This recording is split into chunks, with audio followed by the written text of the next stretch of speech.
Welcome sa Movie Flix Recap. Ngayon pag-uusapan natin ang pelikula na thriller horror na pinamagatang The Walking Dead Dead City. Ang pelikula ay nagsisimula sa may isang babae na nagngangalang Maggie at tumingin siya sa paligid ng New York mula sa kabilang side ng ilog, ang lungsod na nakakatakot na tahimik. Maliban sa mga ungol ng napakalaking grupo ng mga zombie walkers na gumagala sa mga kalye ng isang patay na lungsod. Ang animated na opening credit sequence ay nagsasabi tungkol sa pagbagsak ng New York, 15 taon na ang nakalipas noong Operation Cobalt.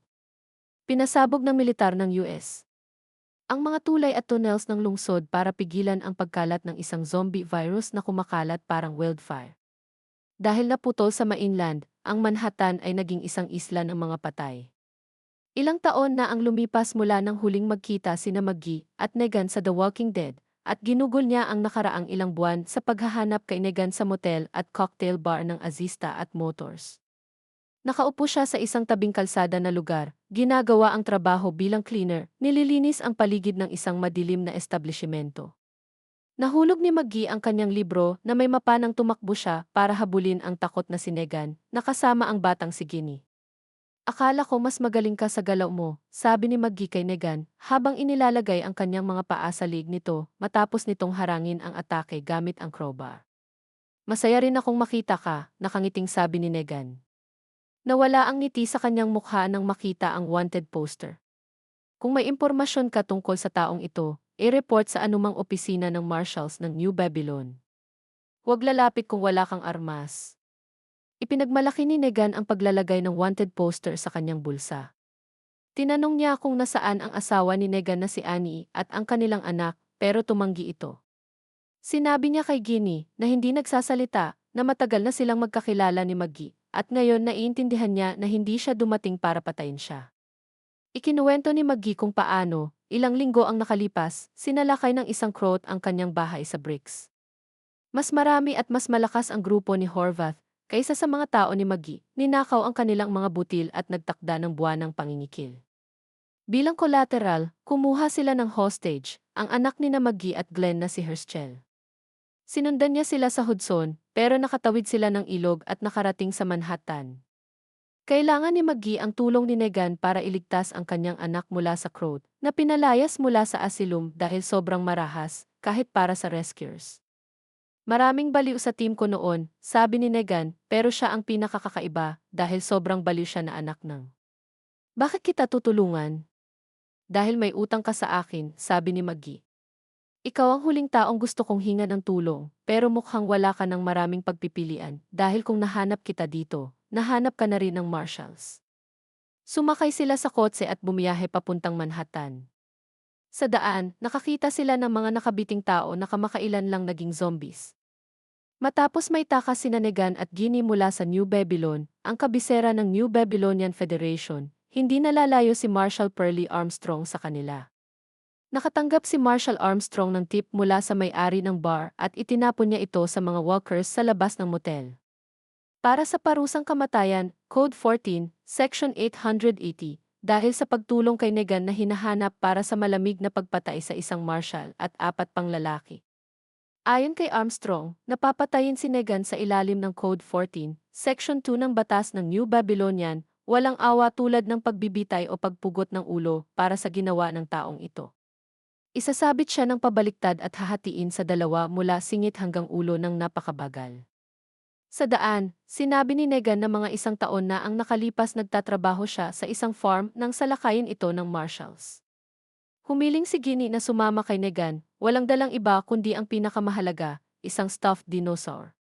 Hindi na siya nagsalita mula nang brutal na pinatay ang kanyang ama. Pumayag si Maggie na bigyan si Ginny ng bahay sa Bricks, sa isang farming settlement na itinayo sa isang lumang brick factory, kapalit ng tulong ni Negan sa pagliligtas kay Herschel. Naiintindihan ni Negan na hindi siya kayang patayin ni Maggie. Kung mamatay ako, hindi mo na maibabalik ang anak mo. Kailangan mo ako. Habang nagpipigil ng galit, pinaalala ni Maggie na tungkol ito sa magkabilang panig. At sigurado akong may sasabihin ang marshal tungkol dito. Hindi siya ganap na may kasalanan sa mga krimen na ibinibintang sa kanya, at naniniwala siyang nabayaran na niya ang kanyang nagawa. Kasama sina Marshall Fritz at Giano, sinundan ni Armstrong ang dalawa papuntang Jersey City gamit ang libro ni Maggie na may mapa bilang gabay. Ang mga punit na pahina ay nagpakita ng kanilang destinasyon, Manhattan. Binuksan ni Armstrong ang note, Joel Armstrong, Oliver Street, Yeti 505, NY. Nagawa ni na Maggie at Negan na bihagin si Giano, gamit ang Junior Marshal bilang insurance para makatawid ng ilog gamit ang isang bangkang nakuha nila, pero hindi madali ang biyahe. Tumindi ang tensyon hanggang kausapin ni Negan si Maggie tungkol sa pabigla-bigla nitong kilos.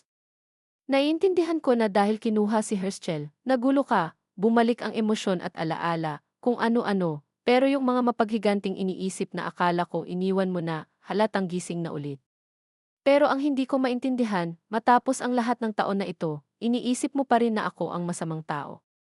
Hindi ganon, pero alam mo, Maggie, tanungin mo ang sarili mo ng isang tanong. Ilang asawa at ama na ang napatay mo? Si Maggie, na pinahihirapan na ng mga bangungot tungkol sa pagkamatay ni Glenn, ay sumagot, ang ginawa mo, hindi mo kailanman makakalimutan. Sa Manhattan Island, pumunta sa bayan sina Maggie at Negan kasama si Giano. Nasaan ang lahat ng walkers? Tanong niya, at magandang tanong iyon. Dapat ay maihigit sa 1,000,000 na undead na gumagala dito. Bago sila magpatuloy sa gusali na may usok tuwing umaga at gabi, hiniling ni Negan kay Maggie na bantayan si Ginny. Biglang umulan ng mga bangkay. Ang mga walkers na nabuhay muli ay nahulog mula sa itaas, bumagsak sa kalsada na parang ulan ng katawan ng tao. May kumukontrol ng asphalt paver, nagpapatugtog ng musika at pinapangunahan ang grupo ng walkers, parang Pied Piper, kaya napilitan ang tatlo na magtago sa laundry room. Hinabol sila ni Armstrong, aksidenteng nabaril si Giano, at napatay ito nang paputukan niya si Negan.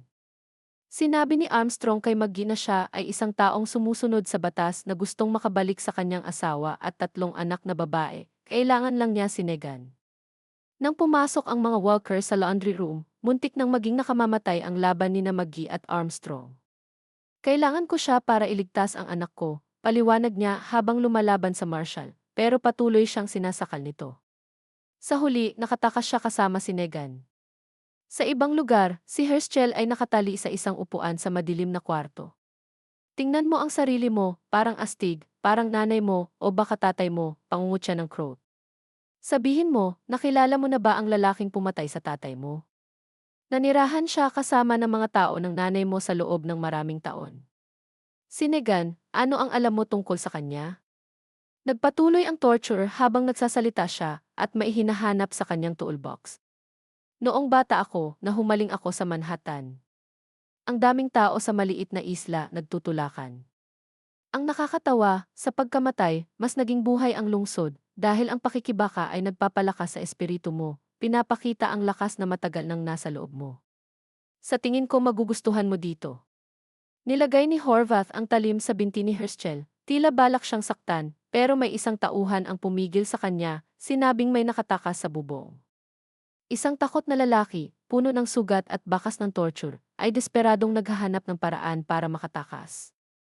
Matapos sabihing wala na itong matatakbuhan, sinabi ng Crow na gusto lang niyang malaman ang impormasyon tungkol sa kanyang komunidad.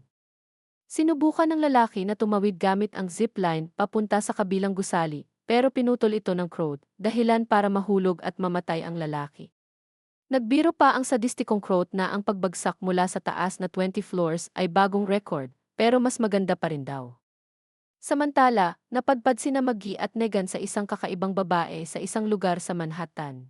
Sinubukan ng mga walkers na pasukin ang kwarto kung saan nagtatago sina Maggie at Negan. Ninakaw ni Esther ang lahat ng gamit nila. Nakalabas sila sa butas sa kisam at sinundan si Esther, kung saan umakyat siya sa elevator shaft. Nahulog ang walker sa tambak sa ibaba ng hukay, at sinabi ni Negan kay Maggie na masaya lang makasama ka, hindi ba?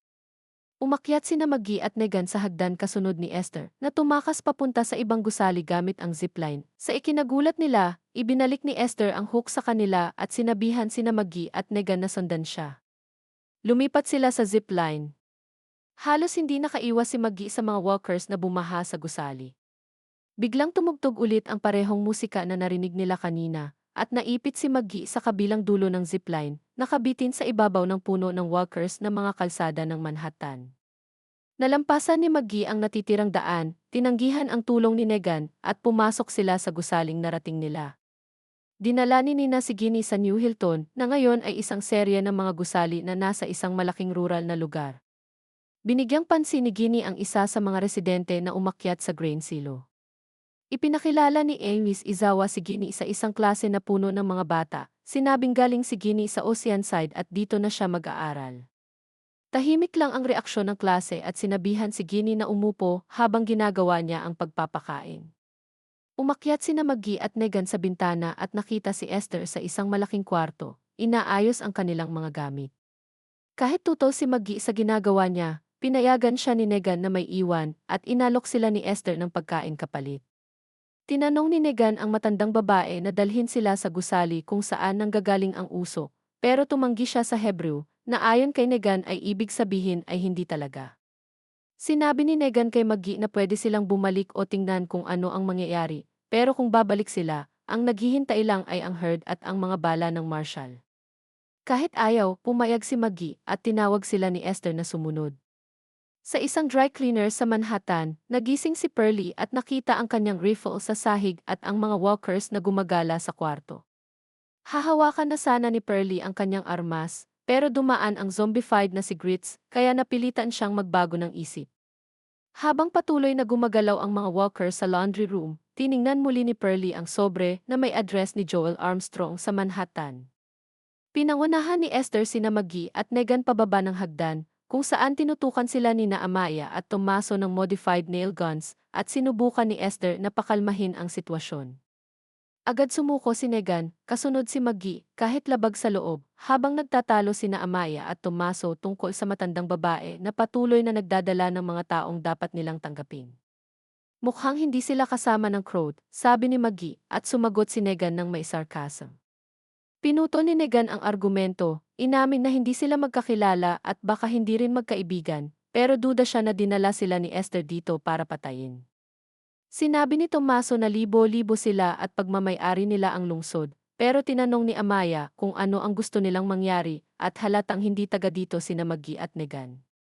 Sinabi ni Maggie na papunta sila sa Hilaga sa isang settlement sa Canada nang maanod ang bangka nila sa Manhattan dahil sa bagyo, at nandito lang sila para kumuha ng supplies at umalis ulit. Pero hindi naniwala si Amaya at nakipagtalo si Esther habang dinisarmahan sila ni Tomaso. Dinala ni Tomaso sina Maggie at Negan sa taguan ng tribo sa Manhattan, pinahanap kay Luther ang bag ni Maggie, at ikinainis ni Negan, ikinulong sila sa isang lumang banyo sa hilltop. Sinubukan ni Nina na tulungan si Ginny na maging komportable, naintindihan niya na napunta siya sa isang hindi pamilyar na lugar, kasama ang mga estranghero, at nangakong balang araw magiging pamilya rin niya ang mga taong ito. Hinikayat ni Nina si Ginny na kumain at sinabing lumapit lang siya kung may kailangan. Pero ang inis na si Ginny ay tinakpan lang ang kanyang mga paa gamit ang jacket ni Negan at umiyak. Sa flashback, pumasok si Maggie sa kwarto ni Herschel at pinagalitan siya dahil muli siyang hindi sumipot sa weapons training. Dinala ni Lane ang parehong staff. Ito na ang pangatlong beses sa loob ng isang buwan na hindi nag-training si Herschel at sinusubukan ni Maggie na ipaintindi kung gaano kahalaga ang laging handa. Mas interesado ako sa pagdrawing, walang pakialam na sinabi ni Herschel sa kanyang ina na kaya niya naman, pero binalaan siya ni Maggie na hindi biro ito at kahit ano pwedeng gamitin laban sa iyo. E di ba kapatay na ako, malungkot na sagot ni Herschel. Pinuri ni Maggie ang isa sa mga drawing niya, pero nilukot ito ni Herschel, sinabing pangit, at umalis, na ikinagulat ni Maggie na kinuha ang drawing. Sa kasalukuyan, sinabi ni Negan na wala silang choice kundi sumuko, dahil may armas ang mga tao sa itaas, ibig sabihin papatayin sila kung lalaban sila. Pero iniisip ni Maggie na kaya pa nilang lumaban at hindi sana sila nakulong. Sigurado si Negan na nandito sila dahil sa halatang kasinungalingan ni Maggie at sinabi na mas mabuti sana kung nagsabi sila ng totoo para kumalma ang lahat. Inamin ni Negan na tama man o mali, may dahilan ang mga taong ito kung bakit nila sila ikinulong, at ayon sa kanya, kapaki-pakinabang sila pagdating sa lakas at impormasyon. Napansin ni Maggie na si Negan dapat ang source ng impormasyon, pero hanggang ngayon sikreto pa rin siya tungkol sa Crow.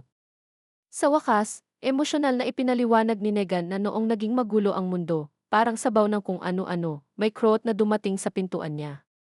Marami itong pinagdaanan, masasamang bagay, pinakamasama na maiisip. Kaya tinulungan niya ito, iniligtas mula sa bingit, habang nagdrawing sa mga pader. Hindi nagtagal, tinawag siya nitong kapatid, Buraz. Sinabi nito na pakiramdam niya ligtas siya dahil sa kanya. Sa tingin niya, noong panahong iyon, lahat ay naghahanap ng masisilungan mula sa impyerno na kinalalagyan nila dahil nawala sa kanila ang lahat. Nahulaan ni Magi na kailangan mong maging halimaw para makagawa ng halimaw. Pero itinatama siya ni Negan.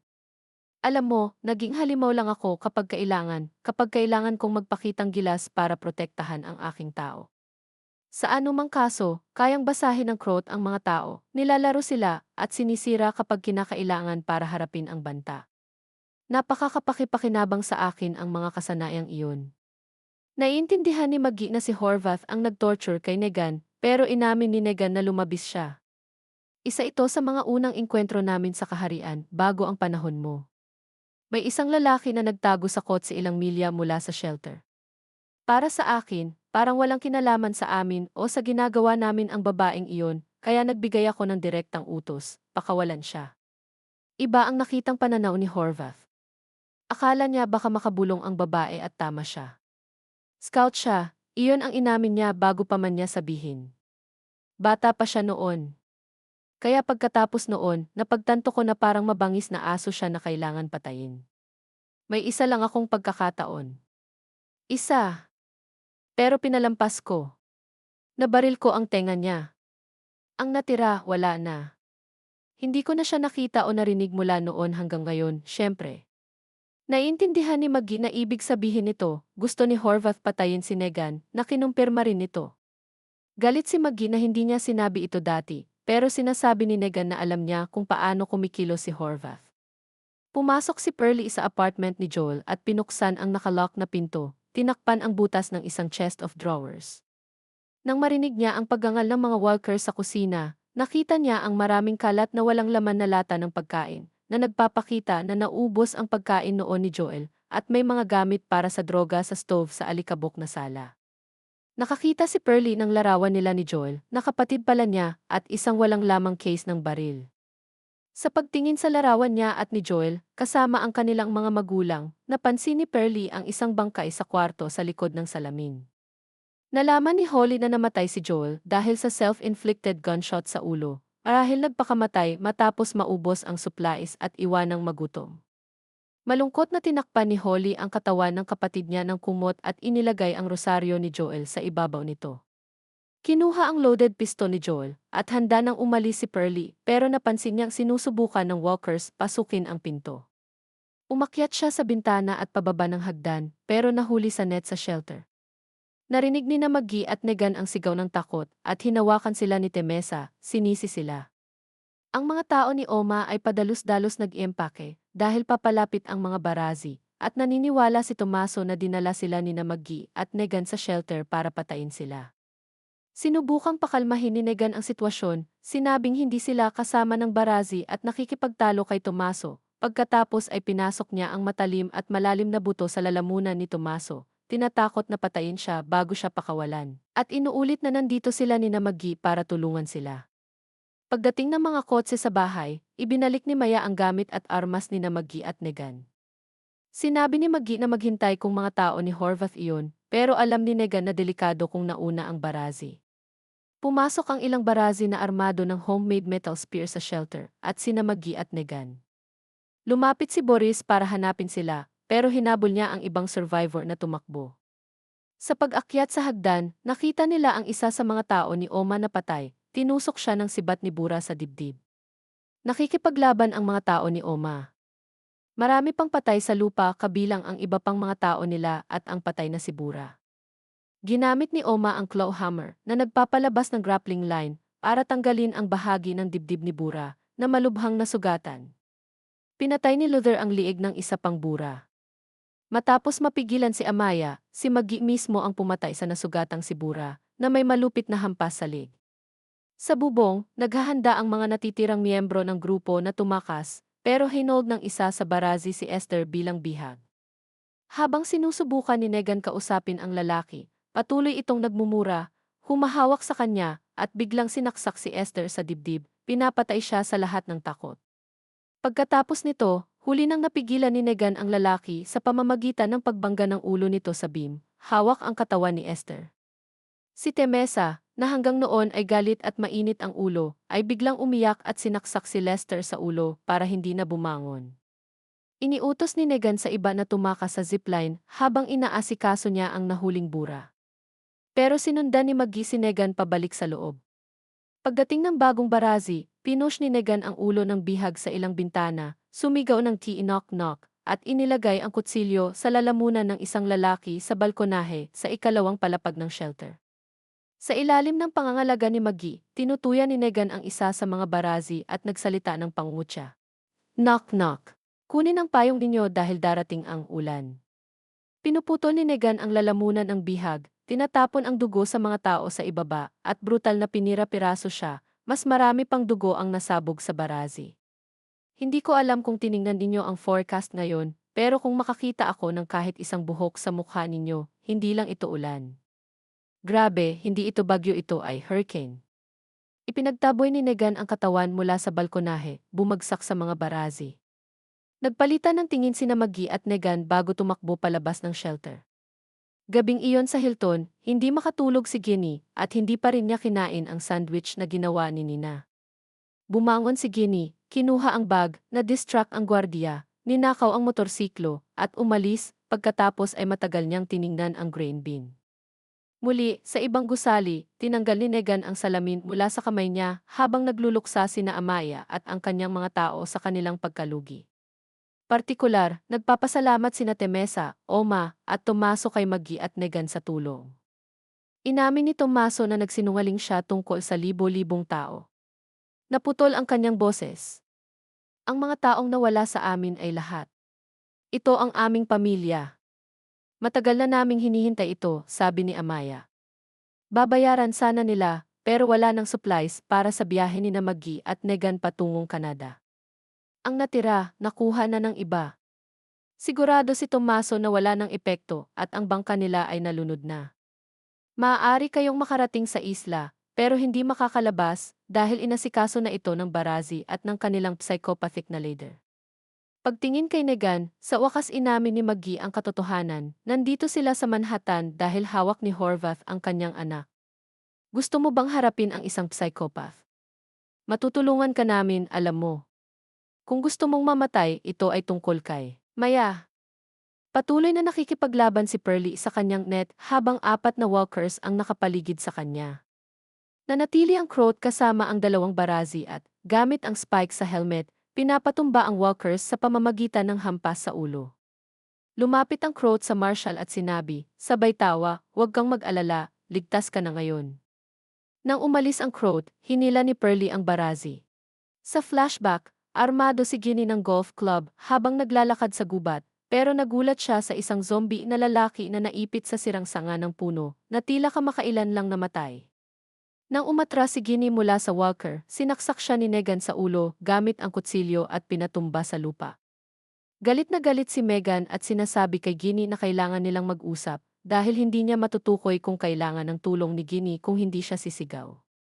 Buwan-buwan, sinisikap ko lang hanapin ang ligtas na lugar para sa iyo, at kumakapit ka sa akin na parang baliw. Parang glow-in-the-dark na pandikit.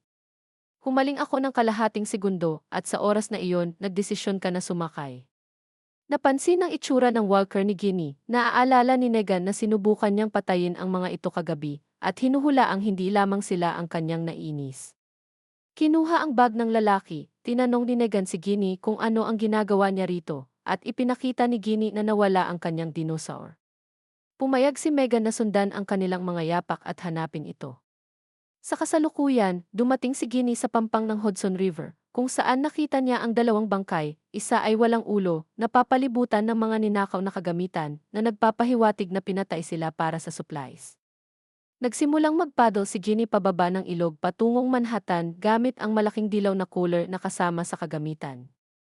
Nagtatago sa likod ng kotse sina Maggie, Negan, at Maya, tinutugtog ni Tamaza ang 2 sungay para akitin ang isang deer na malapit. Nang lumapit ang deer, pinatay ito ni Tamaza gamit ang kanyang modified claw hammer. Sa loob ng tindahan, kumatok si Negan sa kampana, pero hindi naaakit ang walkers. Napansin ni Negan si Luther na pinapahid ang sarili ng beeswax, pero tumanggi siyang bigyan kahit kaunti at pinagpatuloy ang paghiwa sa deer para gawing karne. Pinag-aaralan ni Amaya ang mapa ng lungsod kasama sina Maggie at Tomaso, at pareho nilang sinasabi na karamihan ng mga kalye ay masyadong delikado dahil sa walkers at mga patibong ng crowd. Tinanong ni Negan kung gaano na sila katagal dito, at ipinaliwanag ni Amaya na sila ay mga katutubo ng New York na bata pa lang noong sumiklab ang global outbreak. Ang unang ilang linggo ang pinakamalala. Napakabilis ng pagkalat sa subway, mga gusali, mga bangkay bumangon mula sa lupa, bumagsak mula sa langit. Lahat kami ay naghihintay na dumating ang army sino man. At nang dumating sila, sobrang tanga namin na inakala naming ililigtas nila kami, at nakita namin na pinasabog nila ang mga tulay at tunel, iniwan kami sa nakamamatay na bitag. Idinagdag ni Esa na naglalakad sila ng konti hanggang lumitaw ang isang crowd, na inimbitahan ang mga tao na sumali sa kanya, nag-aalok ng proteksyon at kaginhawaan.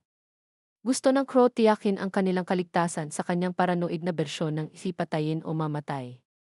Nagpalitan ng tingin sina Maggie at Negan na na-realize na ito ay baluktot na bersyon ng ginawa ni Negan at ng Saviors. Pero hindi kailanman papayag ang tribo sa ganitong kasunduan, kaya ngayon pinapatay sila ng crowd, nagnanakaw, nangungidnap at nagtorture para matutunan kung paano pumatay at magnakaw ng higit pa. Isa lamang sa mga tribo ang nakaligtas at swerte lang iyon.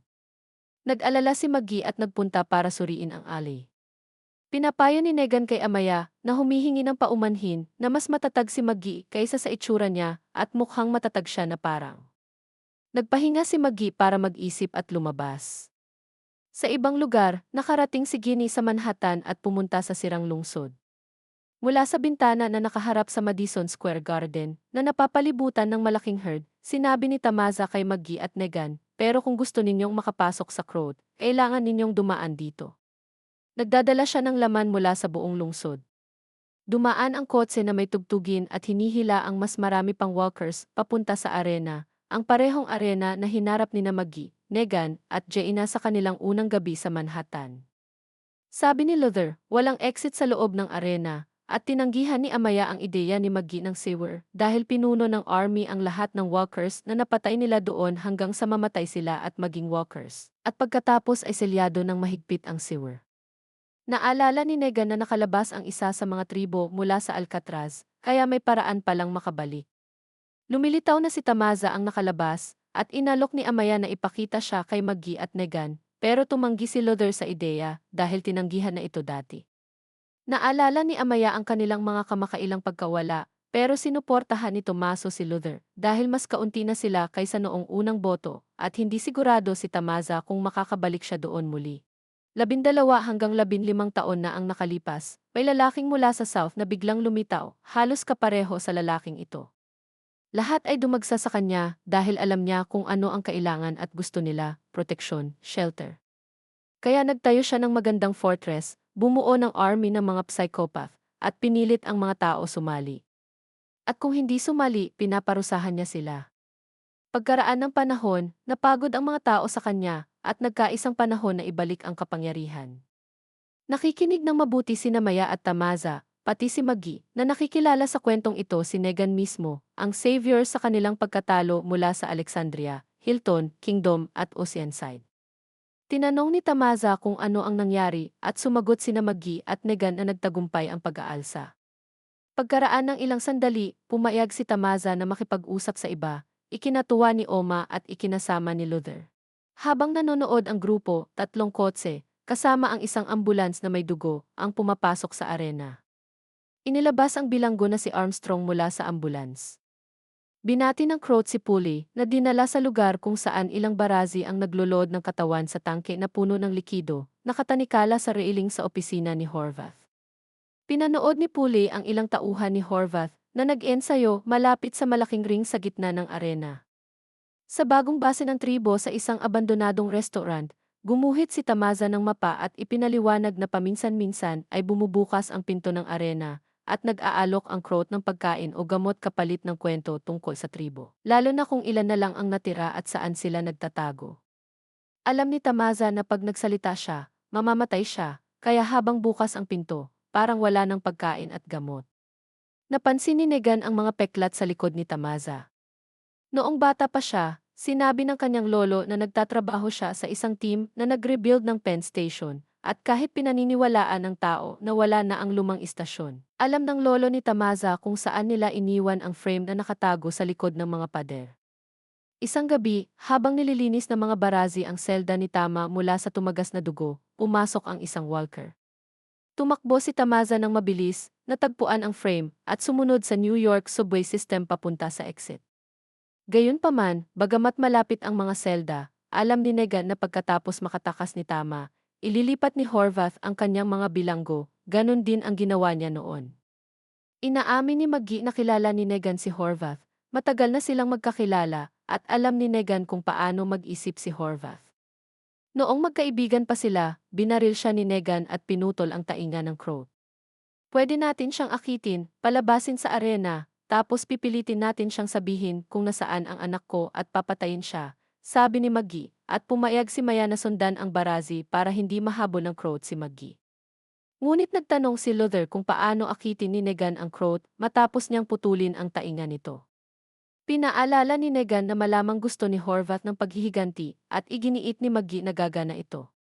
Duda si Luther at bigla niyang sinabi kay Maggie na patay na ang kanyang anak at sa tingin niya alam na ito ni Maggie. Pinasok ni Negan ang argumento at galit na umalis si Maggie. Dinala ni Pearly Boris ang 2 pinggan ng hapunan at isang bote ng alak sa marangyang selda at pinatugtog ang record player pagkatapos ay umatras. Pumasok ang Croat sa silid at masayang binati si Pulley. Sa pamamagitan ng pag-on ng heating lamp at ilaw, inimbitahan ni Horvath si Pulley na kumain kasama siya, tinitiyak sa Marshall, hindi ito mahika, pangako. Agham lang. Profession ko, alternative energy. Kaya nang dumating ako dito, tanong ko sa sarili ko, ano ang pinakamayamang natural na yaman sa isla? Kamatayan. Puno ng sewers ang mga ito. Ang mga bangkay ay nag-decompose at nagpo-produce ng methane, at dahil mahina ang intermolecular forces, pwede itong gawing liquid fuel sa normal na temperatura. Kamangha-mangha, hindi ba? Ang itinayo namin dito ay sanctuary at tinatanggap namin ang lahat. Iniabot ng Croat kay Pulley ang susi sa tanikala sa ibabaw ng mesa at tinanong kung bakit siya narito at sino ang dinala niya. Hindi pwedeng bigyan ng shelter si Pulley hanggat nagbabanta pa siya. Dahil sa mundong ito, kailangan muna nating maging ligtas.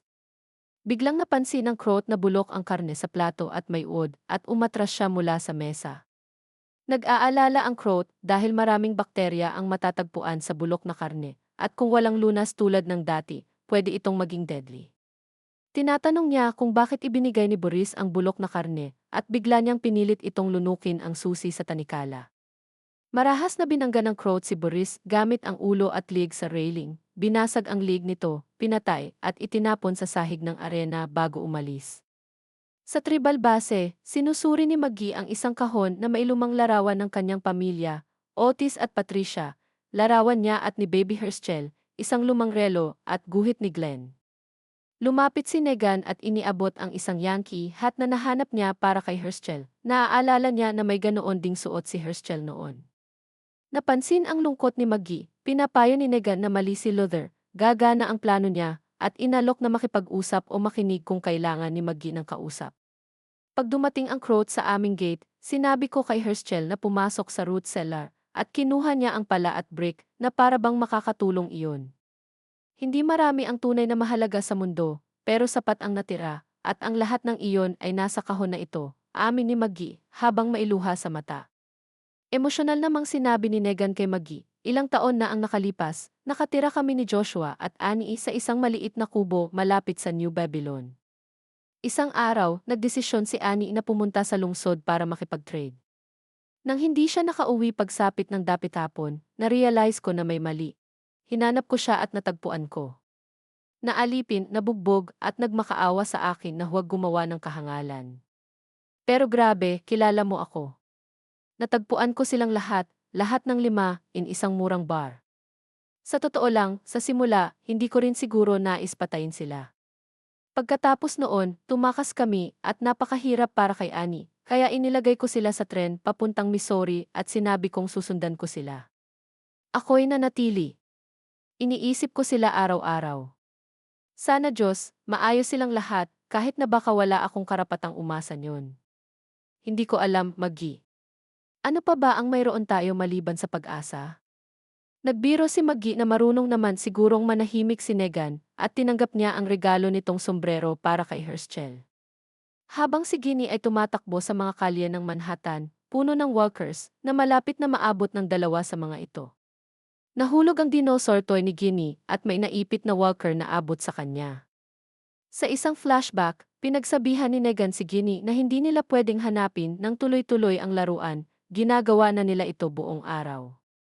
Kailangan niyang hanapin ang pinakamahusay na lugar para sa isang batang babae at kailangan niyang makipag-usap.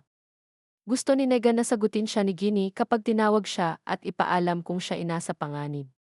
Umiling lang si Ginny na ikinainis ni Negan at sinabi niya sa bata na dati, pwede siyang pumunta sa doktor para matulungan siya sa lahat ng matinding na pinagdaanan ni Ginny.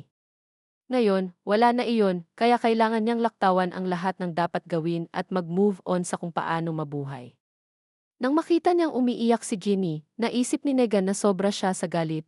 Inamin niya na ang problema ay wala silang lead o baka nasa paligid lang sila at hindi nila nakikita. Sa kasalukuyan, inilapag ng scavenger ang walker at kinuha ang laruan ni Jimmy bago umalis. Agad na sinundan ni Ginny ang babae. Umupo ang tribo para sa hapunan, nagsasagawa ng ritual na naglalagay ng iba't ibang bagay, kasama na ang kwintas ni Esther, gamit ng mga nawalang mahal sa buhay, at umaawit bilang tanda ng pag-alala. Pagkaraan ng ilang sandali, kinuha ni Maggie ang drawing ni Glenn at sumali sa ritual. Sa arena, ang nagbubuning tao ay umaawit ng Key Home to Him, Where We Are Home, sa Croatian, at inanunsyo ng Croat na ipinagdiriwang nila si jurors, na pinatay ni Naigan dahil ang kamatayan ay hindi wakas, kundi gasolina nila, dahil ang tao ay isang resource. Masigla, tinatanggap ng ilan sa crowd ang methane mula sa bangkay, at pinipilit ni Horvath si Pulley na inumin ito bago itulak siya sa ring. Ang nalilito si Pulley ay nakatanikala sa post sa ring, kasama ang zombified na Bures, na pinatay na ni Croat, na nakasandal ang ulo dahil sa sirang leg. Matapos makaiwas sa walker ng ilang beses, nagawang hulihin ni Pulley ito mula sa likod, hawakan ang chain sa leg ng walker, at itulak ito sa poste, sapat na lakas para maputol ang ulo ng tao.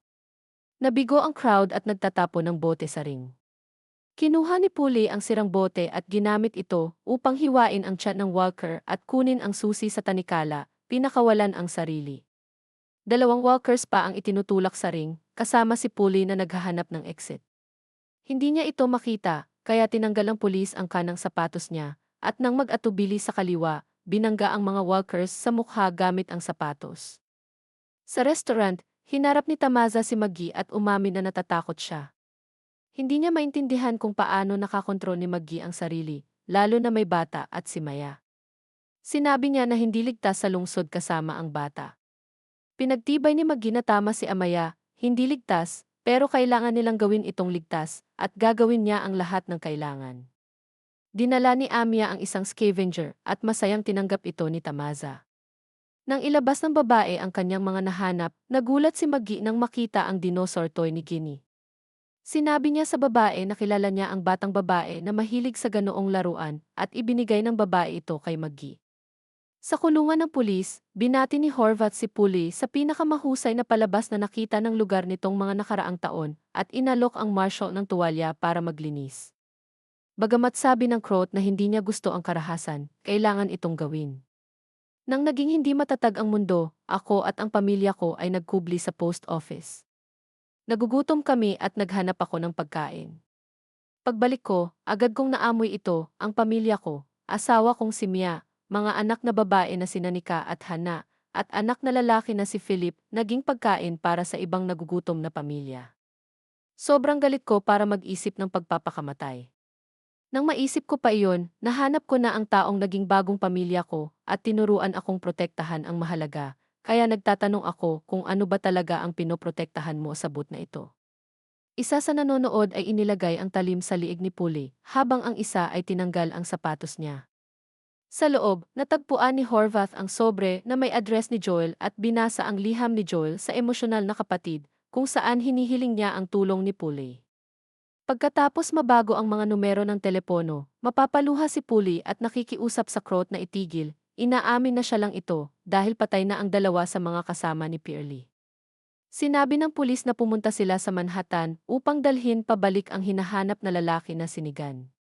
Nagulat si Horvath nang malaman na naroroon si Negan sa Manhattan. Sa kusina ng restaurant, hinarap ni Negan ang iba't ibang kaldero, kawali at kaserola, pagkatapos ay kinuha ang cheese grater. Lumapit si Luther at ipinaliwanag na naghahanap siya ng armas na pwede nilang gamitin kinabukasan. Alam ni Negan na hindi siya gusto ni Luther, pero kailangan lang ni Luther malaman na pareho silang nasa parehong panig at gagana ang plano. Ngunit sinabi ni Luther kay Negan na aalis na sila ni Maggie ngayong gabi at inilabas ang wanted poster ni Negan na nahanap sa mga gamit ni Negan na itinago niya matapos matanggap mula kay Maggie sa motel. Dahil may nakadepende sa kanya, tinanggihan ni Negan ang utos ni Luther. Tumanggi rin si Luther na umatras. Nagkaroon ng laban. Halos durogin ni Luther si Negan sa isang beer hug, pagkatapos ay ginamitan ni Negan ng cheese grater sa noo ni Luther, pinalaya ito. Napaatras si Negan, natumba, at aksidenteng natamaan ang likod ng ulo sa pipe. Nakaluhod, itulak ni Negan ang ulo ni Luther sa pipe at pinatay siya. Sa flashback, napagtanto ni Negan na ninakaw ang laruan ng lalaking umatake sa kanila. Natagpuan niya ito sa bag ng lalaki at ibinalik kay Ginny, tinakpan ang butas sa laruan ng benda. Tinuruan ni Negan si Ginny ng whistle na ginamit ng asawa niyang si Lucille noong may sakit siya at hindi makalakad na nagdala kay Negan sa kanya saan man siya naroroon. Matapos matutunan ni Ginny ang whistle, pinangako ni Negan na kapag ginawa niya ito kung wala siya, darating si Negan. Niyakap ni Negan at Ginny ang isa't isa sa kasalukuyan, lihim na pinagmamasdan ni Ginny. Naghahanda si Maggie na sunugin ang dinosaur toy sa lumang basurahan habang lumalayo si Negan mula sa katawan ni Luther. Ngunit, tinitingnan ang apoy, nagdadalawang isip si Maggie at dahan-dahang hinahawakan ang pusporo. Maraming taon na ang nakalipas, sinaktan ng Croak ang batang babae na, ayon sa kanya, ay ipinadala ng kaharian sa kabila ng direktang utos na palayain siya. Nakita ni na Megan at Simon ang madugong resulta ng paglilitis kay Horvath, ang prosesong nagbunyag ng lokasyon ng weapons cache sa hilltop. Sa proseso, nakatali ang bata sa isang upuan, dumadaloy ang dugo mula sa mga sugat sa kanyang mga braso, paa, lalamunan at ulo. Pinapaalalahanan ni Simon ang Slavic psycho na ang mga bata ay isang linya na hindi dapat tawirin. Ngumiti at umiling ang Croat, at tulad ng sinabi niya kay Maggie, nagkaroon siya ng isang pagkakataon na mag-isa. Nawala ang shot sa kanyang tainga. Hindi ko na siya nakita o narinig mula noon. Sa kasalukuyan, naghahanda si Negan, Maggie, Maya at Tomaza para atakihin ang hideout ng Croat. Walang makakita kay Luther na namatay sa isang engkwentro kay Negan sa kusina, kaya napagpasyahan na nakatakas siya. Mabilis na inilagay ni Negan sa kanyang bag ang isang garapon ng beeswax ni Luther. Inamin ni Negan kay Maggie na hindi pa siya handa harapin ang Croat. Sinasimulang maging masyadong pamilyar ang pakiramdam, parang, kung magsimula siyang magsalita, hindi na siya iyon, magiging etyo na lamang ng isang kantang ayaw na niyang marinig. Nagpapaalala kay Maggie ng panahon na bata pa si Herschel, ang kanyang anak. Sa taas nila, may nakatira na si Amos na tumutugtog ng harmonika kahit gabi na. Nang hindi nakatulong ang pakikipag-usap sa kanya, inamin ni Maggie, sa susunod na naghunting siya, palihim akong pumasok sa kanyang kwarto, kinuha ko ang isang accordion at inilibing sa lupa. Ngumiti si Negan at biro, nawalan ka ng ilang scout badges dahil dito. Sumagot siya, pero sigurado akong mas masama sana ang itinago mo. Tinanong niya kung nakita na ni Maggie ang kanyang kahon ng pusporo. Nasa kalye siya ng New York. Lumipat sina Maggie at Negan sa tribong Amai at Tomaza. Buhangin ang sewer sa methane. Sa kanilang pagsakay sa subway, walang nakapansin. Si Ginny, na naglalakad sa likod ng grupo, dumadaan sa zombie-infested na tracks ng matagal ng abandonadong subway patungo sa lumang Penn Station, kung saan pwede silang makarating sa bagong hideout ng Croat, sa Madison Square Garden. Sa pagdaan sa abandonadong cells, si Maggie ay desperadong nag-check sa bawat kwarto, ngunit wala siyang nakitang iba kundi mga upuang walang laman at mga pader na may batik ng dugo. Sa dulo ng hallway, napapansin ni Maggie ang bagong bakas ng dugo sa sahig.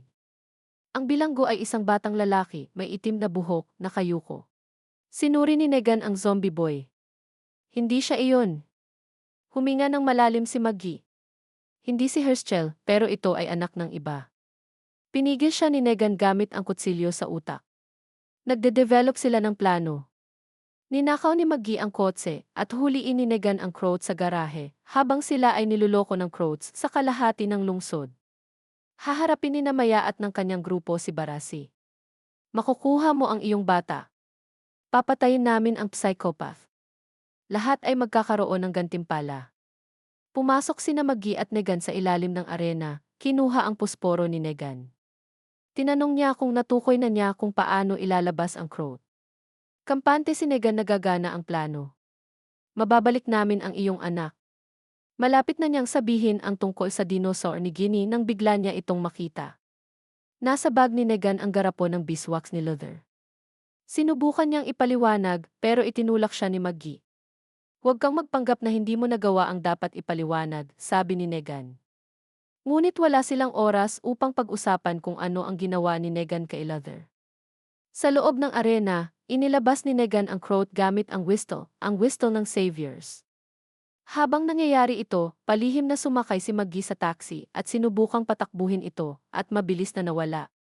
Napansin si Ginny malapit kaya sinundan siya ni Maggie at natagpuan nila ang sarili sa arena kung saan inaasahan ng mga tao tungkol kay Maya na makikita si Barazi Horvath.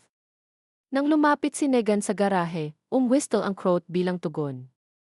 Biglang nagningning ang arena sa mga ilaw. Pumutok ang mga canister sa entrance, naging nakamamatay na patibong at dumagsa ang horde ng walkers. Walang labasan. Bawat exit ay puno ng patay na tao, hunters na naging biktima ng melee weapons. Hinila at nilamon ang mga tao. Habang dumadaan si Maggie sa crowd, hinawakan ng walker si Maya at muntik ng kagatin, pero nakalaban siya. Napalilibutan si Tomaza at nawala sa horde. Bumalik sa garahe, nakaiwas si Negan sa paghahanap kay Barazi, ngunit napansin siya ni Horvath sa arena. Nakalok sina Maggie, Amai, at Scavenger sa isang kulungan kasama si Ginny. Gamit ang teknik na natutunan ni Maggie habang naglilinis ng mga prison fence, umatake ang mga babae sa walkers na nakadikit sa kulungan.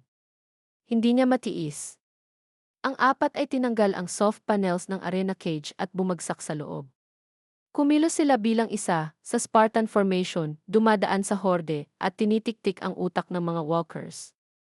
Habang papalapit sa exit, hinila at kinain ng horde ang scavenger, at halos parehong kapalaran ang nangyari kay Amaya hanggang sa mailigtas siya ni Tomaza, na dinala ang tatlong nakaligtas palabas ng arena. Sa rafter sa itaas, hinarap ng Croat si Negan at nagpakita ng hindi inaasahang reaksyon. Joy, Negan, kapatid ko, nagalak ang Croat, tumatawa sa na-shot na tainga. Ipinaliwanag niya na sinabi sa kanya ni Jerome's former savior ang tungkol sa digmaan sa Hilltop, sa Kaharian, at Alexandria, na nagtapos kay Rick Grimes na tinapos ang pamumuno ni Negan. Dapat nandyan ako. Maisip ko lang ang pinsalang ginawa ni Simon. Hindi siya nakinig sa iyo, sabi ni Horvath. Okay lang na nawala ang shelter dahil gumawa ako ng bago at ipagpapatuloy natin. Magtatayo tayo ng mas malaki, mas matibay. Ang buong isla ay magiging kanlungan, pinapalakas ng kamatayan at mga patay nito. Ipinag-utos ni Negan na makita ang nahuli na Crow Api at nagulat nang makita si Marshal Pulley Armstrong sa halip na si Herschel. Nagbigay ang Croat ng regalo sa humahabol kay Negan at ipinakita sa kilos na kumikilos siya sa diwa ng pagkakaibigan at kapatiran. Ihinagis ni Horvath si Armstrong sa truck at itinapon sa platform sa ibaba, hindi hinahayaan si Zaconic na mahulog pabalik. Tumulong si Negan sa kanya at tumakas sila ng magkasama. Sa ibaba, bumababa sina Maggie, Ginny, Amai, at Tomaza sa tanging escape route, ang sewer, na tulad ng binalaan ni Omya, ay puno ng patay at methane gas. Bumaba si Tomaza sa hagdan papunta sa sewer, sinundan ni Omya at Ginny. Tumango si Maggie, ipinaalam sa bata na maayos ang lahat. Nasa likod niya siya.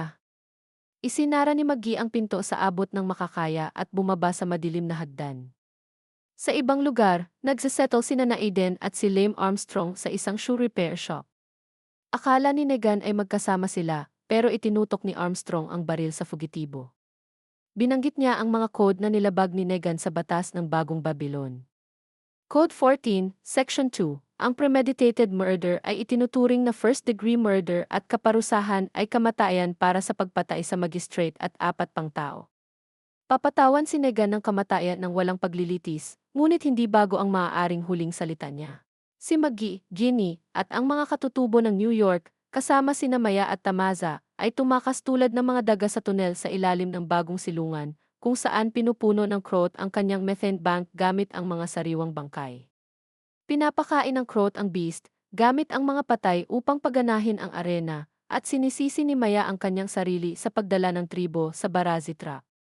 Ngunit sabi ni Tamaza, dapat nilang ituon ang pansin sa paglabas bago maramdaman ang epekto ng methane sa kanilang katawan, pulso, parang jackhammer sa ulo, mabigat na mga mata at pagduduwal sa ibang bahagi. Hawak ni Marshal Polly Armstrong ang baril kay Negan. Pinapaalalahanan siya ni Negan na nalunod na ang kanyang bangka, nakasara sa ilalim ng lock and key ang isla dahil sa mga Croat at siya ang nagsagip sa kanya, ayon sa Marshal. Hindi ito nagtatanggal ng pananagutan ni Negan sa pagpatay sa hukom ng New Babylon at 4 pang tao. Ngunit tinawag ni Negan itong lynching para sa ginawa sa kanyang asawa sa sewer. Nakatagpo ang grupo ni Maggie ng pader ng grease. Nakasara ang mga hatches at nagsimulang umubo sa methane. Galit si Maggie dahil dumating si Ginny sa isla upang hanapin si Negan. Hindi mo alam ang halimaw na kilala ko, sabi niya sa bata.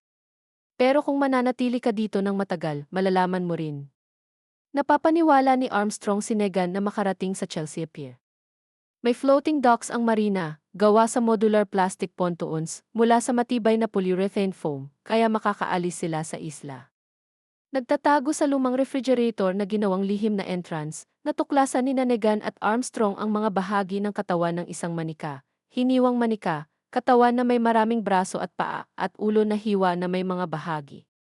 Maaaring gawa ng avant-garde artist noon, sabi ni Naigan, o ng baliw na tao, sagot ni Armstrong. Sa ilalim ng Danish cuisine, hiwalay si Tomasa sa grupo.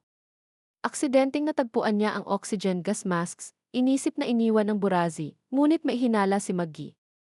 Hindi pa rin maunawaan ni Amaya kung paano nalaman ng Croat ang kanilang presensya. Sinasabi ni Tamaza na baka si Luther ang nagpahayag, sa huli, na wala siya bago ang ambush. Siya iyon, sabi ni Maggie. Hindi si Luther. Sabi ni Tamaza, alam niya eksakto kung paano makakalabas sa arena. Alam niya na kailangan niyang pumunta sa sewer, at alam niya kung paano makapasok. Tinanggal niya ang backpack bago makita ang oxygen tanks. Nasa kanya ang cylinders buong oras, at palaging kasama ang Croat. Inamin ni Tomasa, ang panaginip na sakupin ang isla at mabawi ang kanilang tahanan mula sa Croat at Barazi ay isang ilusyon. Wala na ang ating bahay at maya wala na siya. Lahat ay namatay. Ang ginawa ko ang tanging paraan palabas. Ginawa ko ito para sa iyo. Nabigo sa pagtataksil, iniwan siya kay Maggie at umalis ng walang laban. Itinutulak ni Negan ang walker kay Armstrong at tumakas. Nang mahabol niya ito, ipinaliwanag ni Negan kung bakit isinagip niya ito sa arena. Ayaw niyang iwan ang tao sa kamatayan kahit gaano kalaki. Nag-alok si Negan ng tulong sa sugatang Armstrong kung susuko sa paghabol, ngunit tumanggi ang marshal. Sa tunnel, inalok ni Maggie si Amaya ng silungan sa mga bricks bago siya nawalan ng malay sa methane. Naglinaw ang malabong alaala sa kanyang isip. Naalala niya ang pagtugis sa anak niyang si Herschel na hinati ng mga Croat sa bricks. Naalala niya kung paano pinasabog ni Negan ang utak ni Glenn. Naalala niya ang sigaw ni Herschel na humingi ng tulong at ang pagkamatay ni Glenn. Pagbalik niya sa mesa, sinubukan niyang ipaliwanag ang sarili. Isinuko nila ang kanilang silungan para mabuhay at maibalik si Amaya. Kung dinala niya ang kanilang mga tao sa Croats, bibigyan sana sila ng bangka at paraan palabas ng isla. May lugar sa mainland na may mga bahay, kusina, silid para sa gamit, farm, at paaralan para sa mga bata. Ang bahay na ito, mukhang ligtas, sabi niya, dahil lahat ay gawa sa bricks. Bago makasagot si Maggie, sumigaw si Maya. Isa sa maraming bangkay sa tiyan ng beast ang humawakan sa kanya. Habang pinoprotektahan ni Maggie si Ginny, wala nang oras si Tomasa na iligtas si Amaya, hinila siya papunta sa bunton. Nilamon ng walker ang liig ni Tama. Sa kanyang dugo ang bibig, nasabi niya ang huling salita, kasalanan ko lahat. Pinusil ni Maggie ang kanyang utak. Sa King Theater, pumasok si Francis Horvath sa isang marangyang kwarto at inihayag na naihatid na ang kanyang informant. Neutralized na ang banta mula sa tribo at nandito si Negan sa isla. Isang babae na may aura ng elegance at elitism ang nagsara ng libro. Umupo na parang pinagalitan na bata, mahiyain ipinakita ng Croat ang badge ng Marshal ng New Babylon. Parang sinabi mo, may mga susubukang ibalik ang lahat, lumang batas at kulungan para maglingkod at protektahan, sabi ng Croat. Pero sa katotohanan, gaya ng dati, pinarurusahan lang nila, nagnanakaw at pinapakain ang kanilang tiyan. Ngayon, gusto nila ang itinayo namin na amin. Kaya kailangan namin siya, sabi ng babae. Kaya nasira ka ng husto. Kumakniel ang Croat sa tabi niya, nangangako na hahanapin siya. Walang paraan na makakalabas si Negan sa isla. Nang iniabot ng babae ang kamay, sinelyuhan ng Croat ang pangako sa pamamagitan ng halik sa kanyang bukas na palad. Halos mamatay si Maggie sa methane. Ginny, gamit ang gas mask, ginagabayan siya. Iniabot ni Maggie ang lalagyan ng tubig at sinabihan si Ginny na makarating sa bricks. Ipinaliwanag niya kung bakit hindi sinabi kay Negan na narito si Ginny. Kung malalaman niya, lahat ay babagsak. Lalabas siya. Babalikan niya. Ayon kay Maggie, isang masamang tao ang kumuha ng lahat ng kanilang ani at pagkain, at magpapatuloy siya bawat harvest hanggang sa magutom sila. Mas masahol pa, hawak ng masamang tao ang kanyang anak, si Negan, at ang susi sa kanyang pagbabalik. Tumango si Ginny.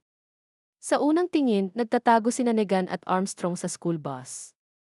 Kahit si Negan ay hindi alam kung bakit tinutulungan ang cop. Maswerte ako, itinuro nila sa akin ang kamatayan mo, at double wanted ako.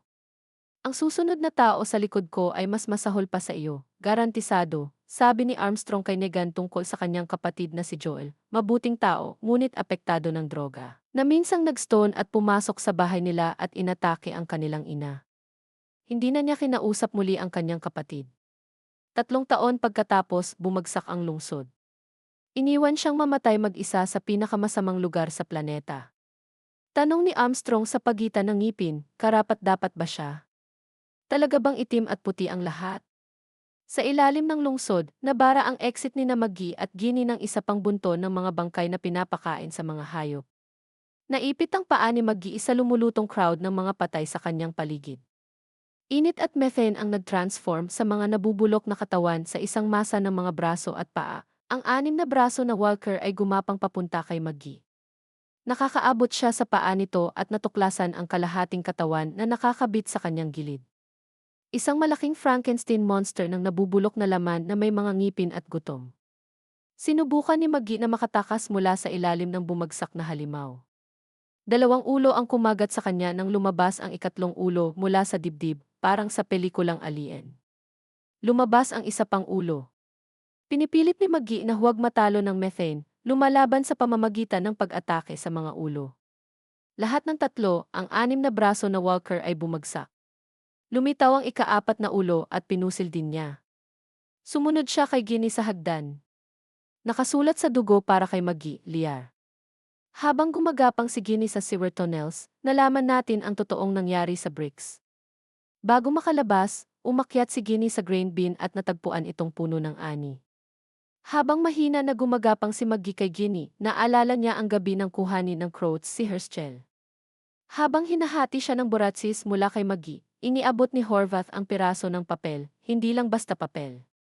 Ito ay wanted poster ni Meg. Nakakalabas si Ginny sa sewer at nagpasabog ng flare na napansin ni Negan. Nang malaman ni Negan na nasa Manhattan Island ang tumakas na si Ginny, inutusan niya si Marshal ng New Babylon, Pearly Armstrong, na isama siya pabalik sa bricks. Hindi kita mapoprotektahan at matutulungan si Maggie. May plano, sabi ni Negan. Dadalhin namin ni Herschel dito at mananatili ka sa mga tao niya kung saan ligtas ka. Iyon ang buong punto. Grabe, para maprotektahan ka.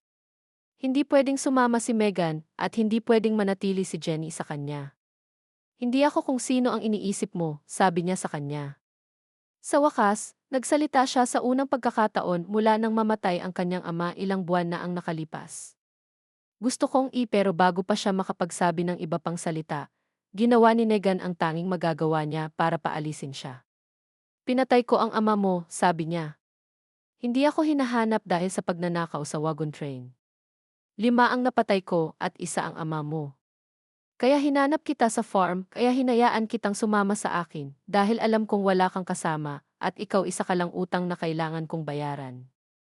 Iyon lang. Umalis si Ginny nang hindi nagsasabi ng kahit ano pa, at napaluha si Negan.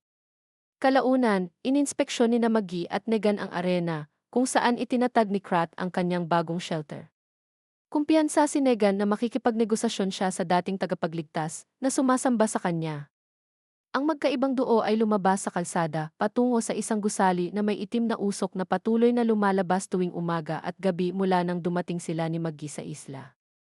Tinanong niya si Maggie kung ano ang gusto sanang sabihin ni Ginny sa kanya, pero hindi marunong magsinungaling si Maggie at hindi naniwala si Negan sa paliwanag niya na sinusubukan lang niyang iligtas ang sarili. Nagpalitan sila ng sulyap sa isang kisap mata. Pareho silang bumili sa kanyang kutsilyo. Binangga niya si Negan sa pader, natanggal ang sandata at nahagis sa lupa. Tumakas si Negan, tumalon sa railing at naglakad palayo. Habang nasa beam, hinabol siya ni Maggie, sinusubukang iwasan ang mga walker na naghihintay sa baba. Sinubukan ni Negan na makalabas sa laban, pero pinigilan siya ni Maggie gamit ang kutsilyo. Napabagsak niya ang umaatake at muntik nang mahulog sa platform papunta sa mga undead sa ibaba. Sumigaw si Negan na huminto siya, pero sinaksak siya ni Maggie sa balikat gamit ang kutsilyo. Nagtapos ang away nang itapat ni Negan ang kutsilyo sa kanyang lalamunan at iniutos na umatras siya. Naintindihan niya na nagsinungaling si Maggie tungkol sa pangyayari sa pagdukot kay Herschel. Hindi ninakaw ng Croat ang kanilang ani at hindi nila pinilit bayaran. Kinuha ni Horvath ang anak niya dahil gusto niyang dalhin ni Maggie si Negan sa kanya. Gusto niya ako. At para saan? Sino ang nakakaalam? Pero anuman ang gusto ng baliw na ito sa akin, tiyak na hindi ko magugustuhan. Alam natin iyon, sabi ni Negan. Pinakamasama, Maggie, ay pwede sana nating gawin ito. Pwede sana nating mailigtas si Herschel dahil mahusay tayong mag-team, pero alam mo iyon, di ba? Siguro may parte sa'yo na gusto na matapos ito sa ganitong paraan. Pero Maggie, kahit anong dahilan ang ibigay ko, at kahit ilang paumanhin ang sabihin ko, hindi mo malalampasan at hindi dapat. Bago pa makapagsabi si Negan tungkol kay Glenn, natagpuan sila ni Barasi Horvada, hawak ang kutsilyo ni Maggie sa lalamunan ni Negan. Ngumiti si Horvath. Lumalabas na bumalik ang Croat sa shelter ng tagapagligtas at nakita itong walang tao, at matapos ang ilang buwan ng paghahanap sa mainland, nalaman niya ang kwento ng biyuda mula sa dating tagapagligtas.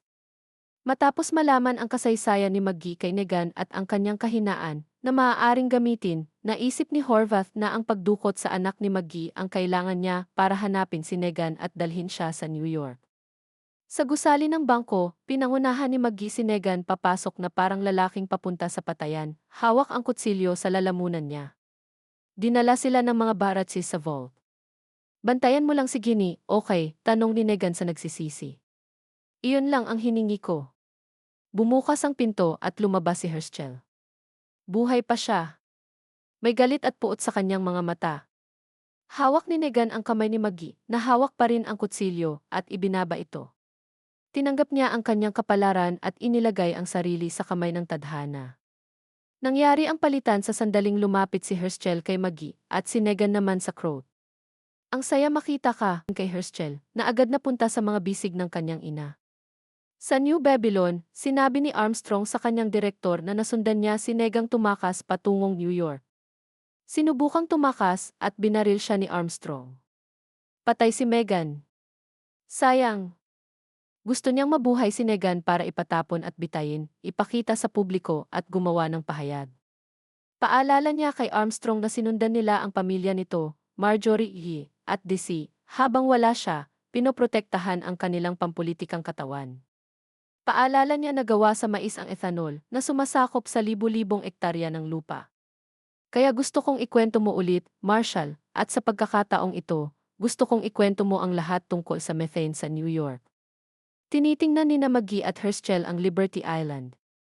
Maikli ang kanilang usapan. Sa bahay, naghihintay lang tayo sa susunod na problema, reklamo ng teenager. Mas ligtas pa ako doon. Hindi alam ni Maggie ang sasabihin.